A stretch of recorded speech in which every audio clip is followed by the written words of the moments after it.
ত্রিপুরায় এডিসি নির্বাচনে তিপ্রামথা দলের বিশাল জয়। ধলাইয়ে জয়ী প্রার্থী খত্রজয় রিয়াং। বিজেপির ভরাডুবি নিয়ে পশ্চিমবঙ্গের তৃণমূল কংগ্রেস মুখপাত্র কুণাল ঘোষের তোপ। ত্রিপুরা উপজাতি এলাকা স্বশাসিত জেলা পরিষদ নির্বাচনের ফলাফল ঘোষণা হতেই ত্রিপুরার রাজনৈতিক সমীকরণে বড়সড় বদল লক্ষ্য করা গেল। এবারের এডিসি নির্বাচনে রাজ পরিবারের বংশধর প্রদ্যোৎ বিক্রম মাণিক্য দেববর্মার নেতৃত্বাধীন তিপ্রামথা দল নিরঙ্কুশ সংখ্যাধিক্য অর্জন করে এডিসি পরিষদের দখল নিয়েছে।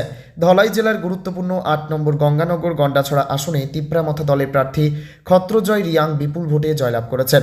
নির্বাচন কমিশনের সর্বশেষ তথ্য অনুযায়ী ২৮টি নির্বাচিত এডিসি আসনের মধ্যে ফলাফল দাঁড়িয়েছে তিপ্রামথা ২৪টি আসন, বিজেপির ৪টি আসন, বামফ্রন্ট কংগ্রেস 0।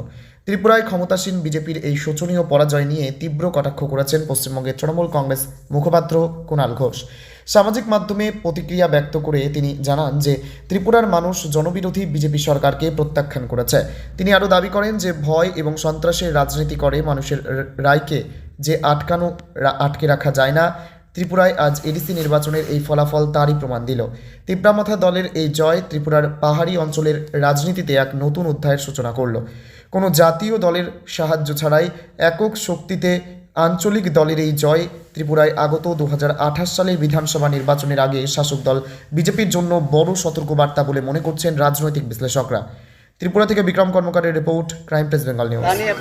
কি অনুভূতি হচ্ছে আপনার এই মুহূর্তে?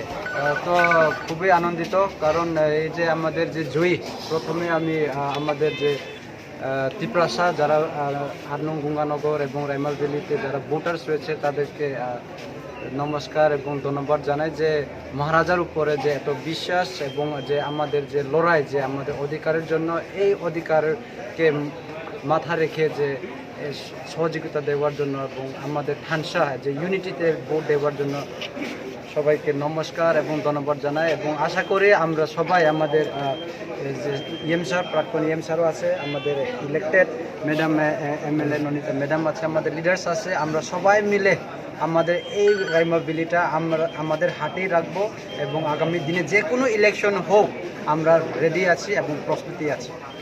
এই এলাকার উন্নয়নের প্রথম কি পদক্ষেপ থাকবে আপনার? দেখেন, আমি বলেছি প্রথমে শান্তিটা আমরা পছন্দ, আমরা শান্তিকে ভালোবাসি। তো শান্তি এবং সম্প্রীতি আমরা সবাই, আমরা যারা এই গন্ডাছড়া এলাকাতে যারা বাসিন্দা রয়েছে তাদেরকে আমরা জানাই যে আমরা শান্তিটা আমরা এই এলাকাতে আমরা এনে দেব। এবং যেহেতু ব্যক্তিগতভাবে আমি বলছি যে আমি একজন স্পোর্টস ব্যাকগ্রাউন্ড, স্পোর্টস লাভার, তো আমি অন্যান্য ক্ষেত্রে রাস্তাঘাট হোক, জল হোক, এটা থাকবেই, তবুও আমার পার্সোনালি আমি স্পোর্টসে ইন্টারেস্টেড। তো আমি স্পোর্টসকে আমি খুব মনোযোগ দিয়ে আমি স্পোর্টসের পিছনে আমি কাজ করব।